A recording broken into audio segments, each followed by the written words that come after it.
People, Deluded, I'm back again. Thank you very much for tuning back in each and every time. As you know, it means the world. Now, yesterday we obviously defeated West Ham United 1-0. We know it wasn't the best of first halves. We know even though we got the goal in the second, it weren't the best of second halves. The main thing is 3 points going into Wednesday's game against City, where we pray for the best, we hope for the worst. I've given enough opinions about it. If you ain't checked it out, obviously go and check out my previous vids or check out my AFTV interview. I'm sure you've all got a lot of opinions. So we don't need to go over... We are going to go over the same things, but we don't necessarily need to go over the same things. So yeah, first thing I'd like to speak about is Pablo Mari. Now, at the end of the day, 2 clean sheets in his 2 games he's played. Yes, we can break down the game against West Ham, and for all as we were poor, it weren't really a game where there were some things we could learn about him, but it weren't really scrutinising. There was heart in mouth and last ditch defending, and he did. Listen, I think Mari had a good game. We're gonna get on to praising him, but it weren't. You know what I mean, people. It weren't like a colossal display because the conditions weren't there. Obviously against Portsmouth he did well and things like that, but it's Portsmouth, no disrespect. He can only play what's in front of him. There's been a lot of rumours in relation to making his transfer permanent. Until we see that on Arsenal.com, it's pure hearsay. But based on the opportunities he's been handed, you can only play what's in front of you, and he's given back something for Arteta. He's given Arteta back something for starting him, and Arteta, whether we look at these defensive options and we're necessarily inspired by any of them people, I will say for Arteta, he's got good problems. Obviously, we'll get on to Sokratis at right back, but Sokratis, who at a point was, you could say he was hard done by at a time when he lost his centre-half space when he was injured. He's done alright at centre-half when required, and within the context, done okay at right back. We're going to get on to that, people. Done okay at right back, sort of thing. But he's, you know, given some sort of headache to Arteta. Mari's got his opportunities, being the new recruit. He's given Arteta something to think about. Mustafi was injured and played no part in this game. Regardless what you think about Mustafi, of recent form, potentially our best centre-half, if you're not going to say David Luiz. Now, do you see what I'm saying? David Luiz is the #1 in that. For me, it seems like, you know, how Arteta wants to play. You've got Leno out from the back. You've got Saka in midfield. You've got Luiz as a ball-playing centre-half. You've got other people as focal points and stuff. But Luiz, in the same way that I'd say Saka, Leno and Aubameyang, give or take, are first names on the team sheet, Luiz is one of them as well. And it seems like, again, if Luiz drops off, it can be things, but it seems like it's about finding a partner for David Luiz. Does he go with the new one of David Luiz and Mari? What I like about Mari and Luiz's partnership, they're perfect. You've got a Spaniard, you've got a Brazilian. I'm sure Mari speaks decent English from what I've heard. I don't know. Common language being Portuguese. I don't know if Luiz speaks Spanish, but Portuguese. Both, you know, Mari's, I don't know if I would describe him as a ball-playing centre-half, but I think when the opportunity presents itself, he's shown he's got a bit of vision. But I'd say he's the more conservative. I like defenders like him. He's not Callum Chambers, but when Callum Chambers was here, he didn't really do things above his pay grade. You might see a little passing thing, but he knows that's not me. It seems like Mari wants to defend first sort of thing, not make any mistakes and do things there. So he seems like the conservative to the more adventurous Luiz. Sort of thing. So do we go with that? 2 experienced men, 1 left foot, 1 right foot, both kind of comfy on the ball, both experienced. Does he go with that? Does he bring in Sokratis and Luiz? Do you get what I'm saying? Mustafi and Luiz has been the partnership. Could it even be Mustafi and Mari? Holding's played no part. We're going to get on to Holding, but Holding was technically Mari's first defensive partner because they were both playing at 23s level together. Does Arteta move with that? Is Holding not playing because of the injury stuff? We're going to get on to Holding, so let me not get involved in that too tough. I think Mari did all right, man. I do think he's decent on the recovery. I think he senses danger well. He put in a couple of blocks and stuff like that. He looks like someone that just wants to do his job. And for me, you'd be underestimate how underrated I believe that is. One thing that I've seen a bit with him that could become evident. As a team, you probably saw us yesterday. We were poor in the transition. So if I just move everybody quickly, say we went forward and these lot defended, obviously the blue is West Ham. What I mean is poor in the transition is you obviously saw a lot of gaps. Yeah, you can see a gap in the team instantly, people. Like, we've gone up, we're trying to track back, there's 6s and 7s. I do think Mari if our left back's out there and the ball, I don't know, dips and comes into the winger, I think Mari has an issue with physicality dealing with threats out wide or dealing with direct runners coming inside, because I do think Mikel Antonio, if he had his shooting boots on, he could have really capitalised on that. And I do think the rare times you really saw it, I won't say rare because it was quite frequent, but when Antonio did burst through these things or Mari was pulled into the channels because of gaps that Saka might have created, I did think he kind of found it tough. So I do think that might be something he struggles with, and I do think he kind of struggles with someone wants to just stand on him. I think he gives as good as he gets and it's a good contest, but I think we can, from the games I've seen him play against Portsmouth now, in the under-23s and again against the context of West Ham, I think that might be a problem of his. But either way, I like his reading of the game. I don't need to bore you with this. I don't need to bore you with this, but you saw what he did. On the topic of transitions, you saw many a times, people, we were poor on the transition. We're getting caught up the field, they're counter-attacking, and we're at 6s and 7s. Like, there was one time, people, Mikel Antonio, they counter-attacked, he got in behind. If his quality was just there and he played in Hallier, if you can imagine, if that's Sergio and Mahrez or whatever, they're going to exploit us. So against City, people, I'm not going to lie to you, when we're all going up the field, let me make, because we play a high line, when we're all pouring up that field, we need to get back quicker, because City will exploit us. You will see you will see City attack in numbers, and I don't want to see right backs up there. I don't want to see midfielders tracking back. I don't want to see, doing things too late, because West Ham, if they were better on the recovery, they could have exploited us in that game, people. I mean, on the counter attack, they could have exploited us. So the recovery phase is something that has to improve, man. We need to improve at breaking down teams as well, like you saw when West Ham came there with, when West Ham moved with a 4-4-2. Kind of going off topic, people, but if we just quickly do this, give me a sec, people. Yeah, boom, boom, boom.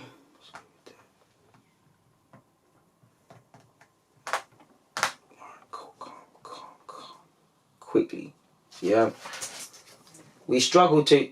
I think West Ham had our number, like you saw. They had our number because they set up traps for us. You saw out of play it was a 4-4-2. Antonio and Halle. You saw Mark Noble kind of help them press us as well. Obviously Bowen and Bowen on the right, and I can't remember the left, but they would kind of press us in a 4, and they were kind of discouraged, trying to trap us into forcing Leno to play it out from the back, which they did well, and the man in possession obviously had no real options, but also we forced it long. Obviously, if they press us well and they force a long ball to go forward, dropping back slightly into position to paint a better picture, they obviously back themselves, if the ball comes long from Leno into these, that they'll beat our strikers or our front men in the air, that they'll win the midfield first and second balls. We did struggle with winning the first and second balls. In case you don't understand what I'm speaking about, literally when the ball's in the air, Arsenal's ball, DG's ball, okay, DG's missed it, who gets the second? Do you see what I'm saying? We had an issue with that, people, and again, if you do these things against City, we'll be exploited. Moving away from that one though, people, and Saka, Bukayo Saka, took a while to wake up, him and Aubameyang on the left hand side. There was no combination playing that game, but ironically, when we woke up in the second half, Ozil got the assist, Lacazette got the goal, two players that faced a lot of scrutiny, big up themselves as well. But it was really Saka and Aubameyang's combination. Saka passed it to Aubameyang. Aubameyang's shot kind of frizzled up, which led to obviously Ozil playing it into the path of Laka. And Saka is the number one left back at this time, but we've got a difficult decision because towards the end of the game, being at the Emirates, he looked knackered all game really, and he should be. He's been playing every week, and that's a good thing, but a curse. Wenger in the red zone and all them things comes to mind. Towards the end of the game, he looked like he really had to dig deep to get through that. You could see him pulling up with cramp, and he's got to get used to it, but it's difficult, man. Obviously, there's a couple of days rest between the game on Wednesday, but you can imagine if he's at left back, you've got the prospect of Bernardo Silva playing against you. You've got the prospect of Sane if he plays on the right, Sterling predominantly on the left, but on the right. If you got to prepare for anything, if whatever side you're on, really. You've got Mahrez as well. Not just that, but against City, it's a weird game, but the problems that they cause down the left hand side, if you're not watching down the right, it can harm us. If he plays and he looks fatigued and he gets injured, there's question marks and there's no rights and wrongs. Obviously, Tierney's back in full training. If you throw him in, and this is how football is, you throw him in against Celtic, throw him in against City away from home, I back him. But if he plays terrible and evidently looks off the pace, there's no saving. We're not going to go over Maitland-Niles and what Arteta has said, but he's been used in an Arsenal shirt at left-back. You've also got Suarez returning into full training that could potentially be used at left-back. These are not options I think are going to happen, but you see what I'm saying. I believe when Pablo Mari first joined the club, Arteta said he can fill in that left-back.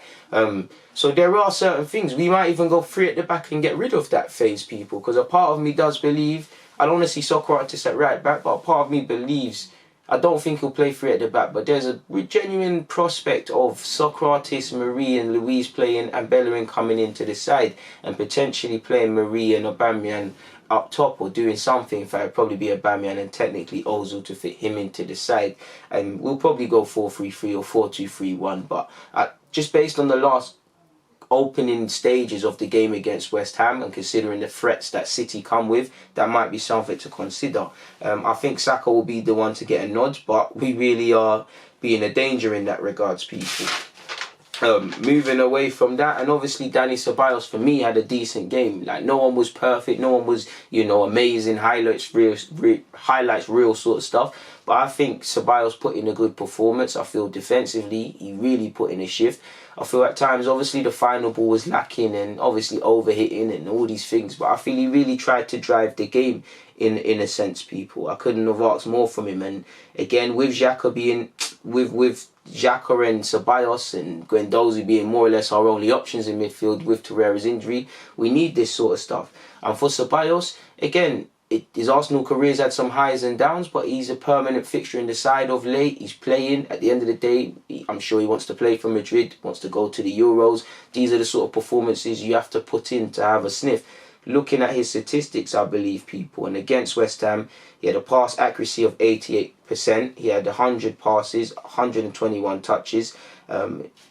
If you lot really want the other stuff, apparently 6 out of his 7 long balls were accurate. He had 1 key pass, 1 dribble, 1 5 tackles, 6 interceptions, and he won 8 out of 8 duels. Again, these things are subjective, but that's the one doing the rounds, people.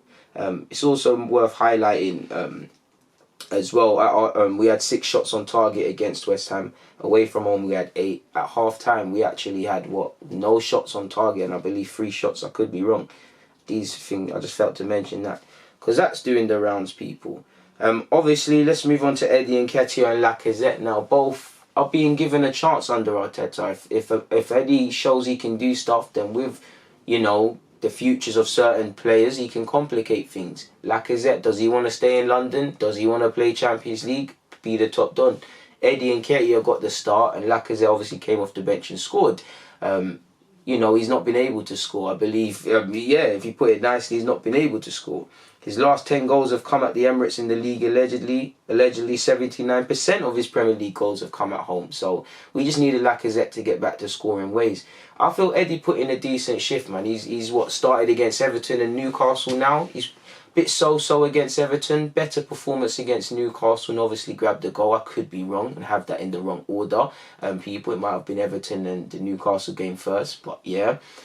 I don't think he was poor against West Ham. I think Eddie's actually improved in terms of winning flick-ons and being a bit more of a physical handful. I just think something was missing from his performance. It is what it is. He's given Arteta some confidence to play him. But I'm not going to lie, I can see why Aubameyang's on the left. And listen, Aubameyang is clinical. He does his thing regardless of where he plays. And Martinelli did need a bit of a rest, but at the same time, Martinelli is the one I believe should be starting. The first one I believed was going to come off the bench. Arteta knows his job more than me, and I support Arteta all the way in what he's doing. But for me, it's an Aubameyang. Even if you want to play Aubameyang on the left wing, Martinelli's got to go up front. For me, it's Aubameyang and Martinelli. 2 of them 3 positions goes to them, at least until they both drop off mad form. Pepe didn't have the best of games, but prior to that he did, so Pepe lock it down. Nelson is going to get chances, rightly so, under Arteta, so you can do what you want in that regards. Eddie's obviously done his thing and played well, and I think he should get starts, but I just don't think he's been playing well enough. Same as definitely Lacazette. I think Eddie's been playing well, but I just don't think neither player really, at this moment in time, we should be accommodating other players, and other players should be missing out, not for them. Obviously, Martinelli might be carrying a knock. Martinelli, because Arteta, you keep hearing training. Arteta seems to be, all managers should, but certain managers, are different. If you do your thing on the training ground, you'll play. Certain players have benefited from that, certain players haven't. Mustafi and Eddie shown something on the training ground, so they've both got starts. Maitland-Niles has not been about in any capacity, really and truly, because he allegedly ain't shown nothing. So they've done their thing in that regards, people. But I just think it should be an Aubameyang and Martinelli thing. It should neither of them players, really and truly. Speaking of Reiss Nelson, and again, similar to the left-hand side, we know Maitland-Niles, under Arteta, he looks well at right-back, but again, for whatever reason, he's not playing.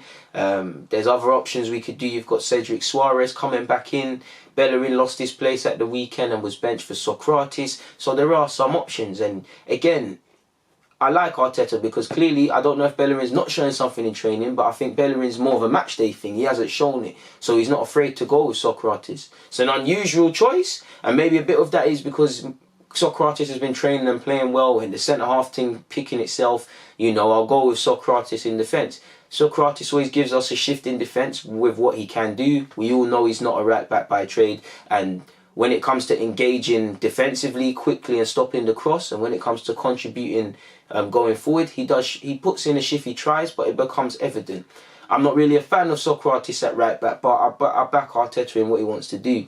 I don't believe it should be the case against City because, listen, even if we play right backs that we have that are natural right backs, we are going to struggle, people. The fullback areas are going to be crucial, not just defending but off the ball. And it's really going to test someone like Saka defensively, because Saka's played well defensively at Arsenal. But is his performances at left back, if you was to look at all of them, is it for his defensive display 1v1? Have you seen frailties, or is it for going forward? We need him to do the thing going forward, but defensively it's going to be a big ask. And Sokratis against the prospect of Sane, Sterling, Morris if he played that day. I mean, not even that, the combinations of 1-2s when the centre mids link with the wide men and the full-backs and whatnot, Sokratis is going to get eaten alive. If he plays, I'll back him, but I think he'll get eaten alive.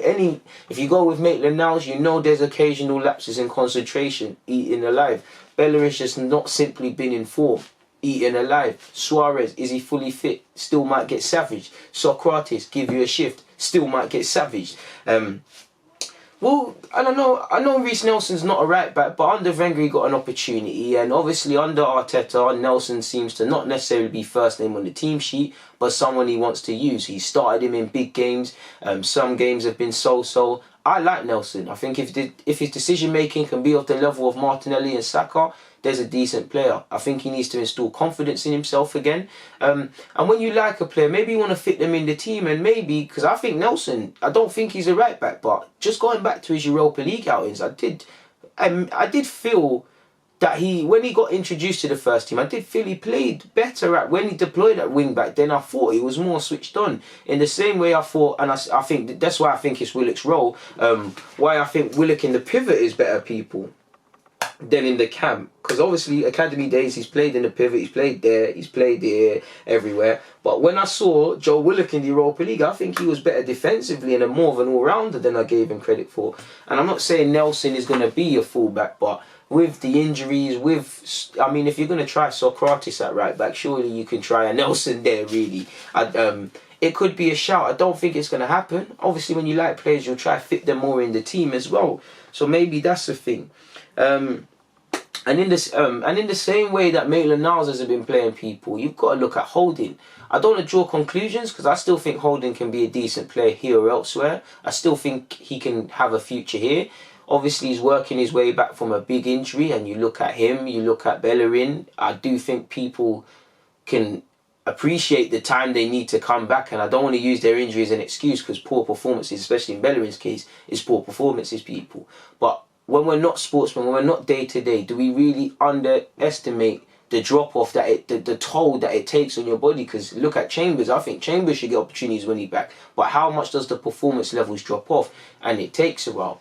That being said, clearly a bit of it is training and stuff, because when Holding has been introduced the rare times at first team level this season, he ain't really done it. We acknowledge the injury and stuff, but when we remove that, he ain't really done it. And for me, it's concerning that, listen, Mustafi deserves his space, but Mustafi, who's someone that was one of the first name on many Arsenal team sheets, even previous managers, one of the first to leave, is now one of the first names on the team sheet. So what has he been showing in training that you ain't? Or why has it got to the level that Arteta would prefer a certain one away or rotten good sort of things defender more than giving someone who's spoken of the future of this club opportunities? What are you not doing? Why can't you get ahead of Sokratis? Why has Mari already come in and played 2 starts and you ain't really done that, consecutive ones? Why haven't you pressured Luiz in the same way you look at Saka? He's complicated things at left back. Do you get it? What's going on? Why aren't you in the matchday squads? There was no centre-half, recognised centre-half on the bench. There was Bellerin.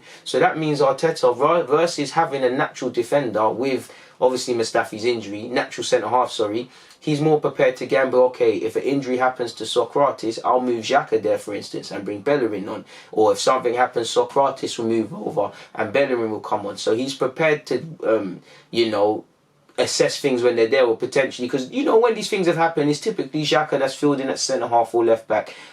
He's deemed that better options. Do you get it? Or maybe it's a thing where he wanted to play you, but he wanted other people on the bench, and certain things happened. So it's a bit concerning. I don't want to say Holding and Maitland-Niles and all these players are done out here, because I don't know that to be true. People would have said Mustafi was done out here. He might have a future beyond his contract and stuff.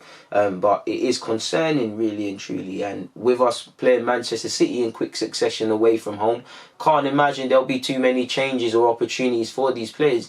The nearest hope of rotation is potentially Brighton away. And for me, I'm trying to play our strongest side, because Brighton away is a tough game for us. And we've had some iffy results there in the last 2 years. Forgive me if I'm wrong. It is what it is in that regards, people. Finally, let me just, I don't think I mentioned it, so I just thought I'd mention some Arteta comments, really. First, we'll use Lacazette. Well, Lacazette and Nketiah, as he said, I have 2 strikers and they're making life difficult for me, but at the same time it's very good. They are both scoring. I decided to play Eddie for the defenders they had and the game plan we had. So obviously Eddie gives a bit more energy than Lacazette. Chase lost cause. He's got more of a spring in his step. He's got more legs than Lacazette. So maybe that was that. And when tired legs creeped on, you bring on Lacazette, who's a bit more precise, a bit more technical, a bit more of an experienced pro. I could just be reaching and gassing the thing up, which I probably am. But at the end of the day, that's literally what happened. Lacazette came off the bench and made the difference, people, really and truly. And it's nice for Lacazette, because obviously he's been in poor form and there's been question marks, but you never like to see players down and doubting themselves. So it's another goal that hopefully brings him to more confidence. And again, listen, for me, it's Aubameyang through the middle and Martinelli against Chelsea City. But you never know, if an out-and-out striker wants to go with either Eddie or Lacazette and keep Aubameyang on the flanks, then you've done all you can to get the nod ahead of Eddie, allegedly. Lacazette himself said, I'm happy obviously to score that goal for the team, but we won 3 points today and that was important for us in the table. It was a hard and difficult game. We are lucky, I think. And a lot of that is true, people. On Pablo Mari, Arteta said, he's doing very well. He's adapted very well. It's not an easy league, and a defender to play in the Premier League is one of the toughest positions to play for any foreign player, but he's very willing. He's learning and has a good understanding with his teammates. So, that's decent. On us as well, he said, I'm really happy with the result, because big teams find a way when they don't have the best day. It's obvious that it wasn't our best day in terms of performance, but they found a way to win, obviously, when Lacazette scored in the 78th minute. And we need to learn from that, because you look at our 2 legs against Olympiacos. First leg, it took 80-odd minutes for Lacazette to score. What happened in the second? So we need to almost remove the complacency and, be serious at Etihad. But he also said, if we was lucky, he said, I don't believe a lot in fortune. We had moments of luck that we needed. So you do. Arteta's smart there.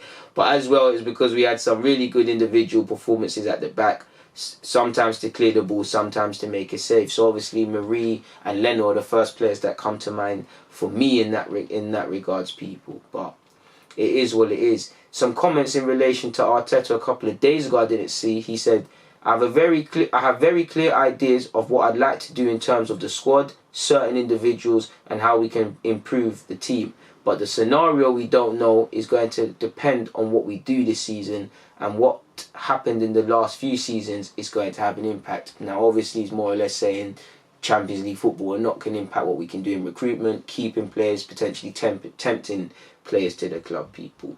But it is what it is, man. We just go marching forward to Wednesday. We hope for the best. We prepare for the worst. We've kept a clean sheet. We've got 3 points. So while the performance could have been better, we've done all we can in that regards. And we'll cross any bridge that comes when it comes. On that note, people, Deluded, I'm out. Thank you for watching and rocking as usual. I'd love to hear your comments. So make sure you comment, subscribe, and do the rest. I'm out, though.